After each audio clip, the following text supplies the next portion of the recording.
ketika gap year bisa lulus di tahun berikutnya, dan masih banyak lagi kemungkinan yang bisa terjadi. Dan sampai kalian mikir mungkin, wah nggak nyangka nih bisa seperti ini gitu, wah nggak nyangka bakalan dapat hal seperti ini di tahun berikutnya gitu. Jadi kalian harus benar-benar percaya diri pada diri kalian sendiri gitu.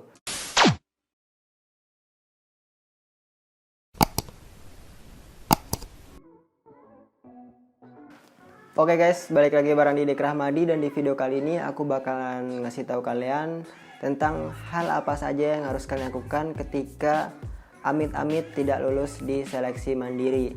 Nah, di sini mungkin aku bahasnya mungkin ketika kalian tidak lulus di seleksi mandiri, tempat kalian mendaftar gitu ya. Mungkin ada banyak tempat seleksi mandiri yang kalian daftarkan setelah kalian tidak lulus di SBMPTN.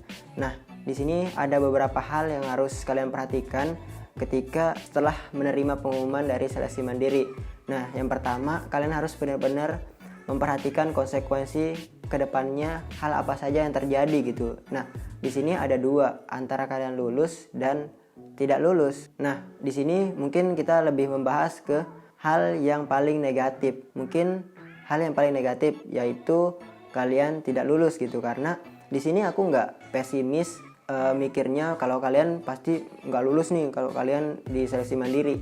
Aku nggak mikir kayak gitu, tapi di sini kita bicaranya kenyataan, memang bener-bener, karena memang bener-bener hal negatif yang bakalan terjadi ya seperti itu gitu. Jadi kalian harus benar-benar memikirkan apa yang harus kalian lakukan ketika kalian tidak lulus di seleksi mandiri yang telah kalian daftarkan. Nah, setelah kalian memikirkan konsekuensi ke depannya kalau kalian nggak lulus, ya tentunya kedua, kalian harus mempersiapkan planning kalian. Apa yang harus kalian lakukan ketika kalian amit-amit tidak lulus di seleksi mandiri yang telah kalian ikuti gitu.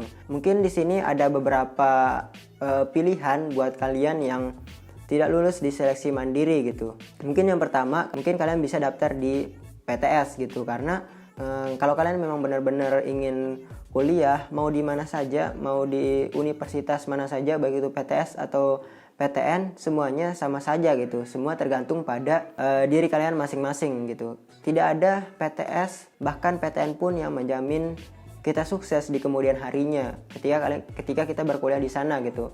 Jadi nggak ada tuh yang bilang nggak ada yang sekolah kuliah di sini kalian bakalan sukses di kemudian harinya, itu nggak ada. Jadi semuanya tergantung pada individu dan diri kalian masing-masing aja. Kalau kalian memang benar-benar melakukan hal yang baik, ya tentunya kalian mendapatkan hal yang baik juga. Tapi kalau kalian ya sebaliknya, ya tentunya kalian juga mendapatkan sesuai apa yang kalian lakukan gitu. Oke, itu yang pertama. Kemudian yang kedua, mungkin kalian nggak asing lagi dengan kata gap year. Apa yang harus kalian lakukan selanjutnya gitu. Karena ya gap year, apa sih gap year gitu?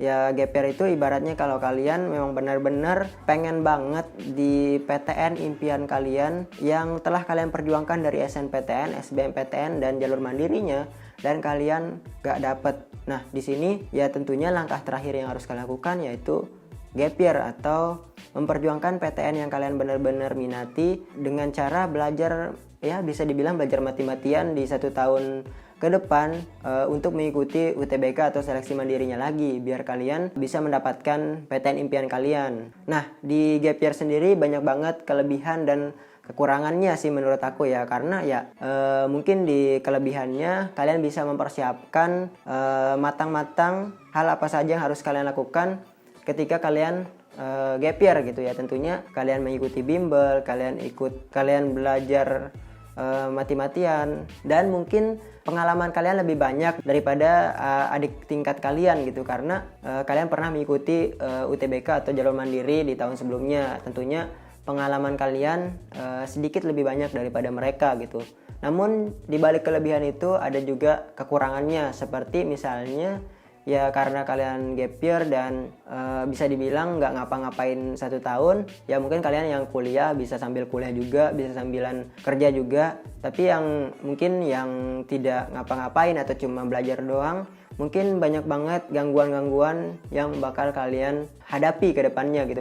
Mungkin seperti rasa malas karena ya di saat kalian gap year mungkin di pikiran kalian toh juga ujiannya masih lama gitu ya, masih 1 tahun ke depan, ya lebih baik santai-santai dulu. Mungkin itu sih kekurangannya ketika kalian memilih untuk gap year. Mau nggak gap year juga pun rasa malas itu cenderung bakalan tetap ada gitu pada diri kita sebagai manusia. Jadi itu sih kelebihan dan kekurangan gap year itu sendiri. Jadi di sini aku tekanin ke kalian harus benar-benar matangin pilihan kalian, apakah kalian daftar di swasta atau gap year gitu. Jadi itu semua sebenarnya tergantung pada diri kalian masing-masing gitu. Di sini aku nggak nyaranin kalian lebih baik ini, lebih baik itu, tapi itu semua tergantung pada kesepakatan kalian pribadi. Oke, mungkin yang selanjutnya kalian ketika sudah mendapatkan pengumuman jalur mandiri yang aku bilang tadi, amit-amit misalnya nggak lulus di semuanya, sekali lagi di sini aku nggak pesimis sama hasilnya. Yang tadi seperti aku telah bilang tadi, mungkin kalian jangan terlalu banyak atau jangan terlalu lama untuk sedih setelah mendapatkan pengumuman tersebut. Mungkin sedih itu wajar, tapi jangan terlalu berkepanjangan. Kalian harus cepat-cepat move on karena kalian harus mempersiapkan plan yang aku bilang tadi, apakah kalian swasta atau gap year. Karena menurut aku keputusan itu lumayan berat banget untuk kalian karena yang menjalankannya kalian sendiri gitu, bukan orang lain. Jadi itu aja sih mungkin yang harus kalian lakukan. Kalian kurangin rasa sedih kalian dengan cara melakukan hal-hal positif. Mungkin misalnya lakukan hal yang kalian suka. Ya tentunya juga selain itu kalian lebih memperbanyak untuk introspeksi diri sih. Introspeksi diri kalian sendiri. Kenapa sih dari SNPTN, dari SBMPTN, mungkin di jalur mandirinya juga kok aku gagal terus ya, misalnya kok teman aku bisa lulus terus aku enggak, kok aku kayak berasa jalan di tempat, kayak nggak melakukan apa-apa gitu. Kalian harus introspeksi diri kalian sendiri, kenapa sih aku gagal, kenapa sih teman aku bisa lulus duluan. Mungkin kalian harus introspeksi diri kalian, mungkin dari segi cara belajar kalian, mungkin dari segi ibadah kalian yang harus ditingkatkan, dan banyak hal-hal yang harus kalian introspeksi dari pribadi diri kalian sendiri, karena yang menjalankan semua adalah diri kalian sendiri. Jadi yang tahu tentang pribadi kalian ya tentunya diri kalian masing-masing.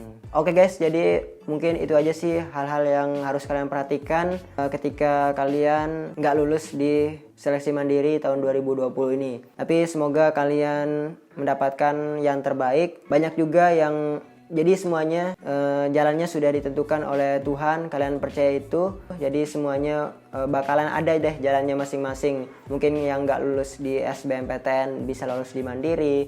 Mungkin kalian yang ketika gap year bisa lulus di tahun berikutnya, dan masih banyak lagi kemungkinan yang bisa terjadi. Dan sampai kalian mikir mungkin, wah nggak nyangka nih bisa seperti ini gitu, wah nggak nyangka bakalan dapet hal seperti ini di tahun berikutnya gitu. Jadi kalian harus benar-benar percaya diri pada diri kalian sendiri gitu. Oke?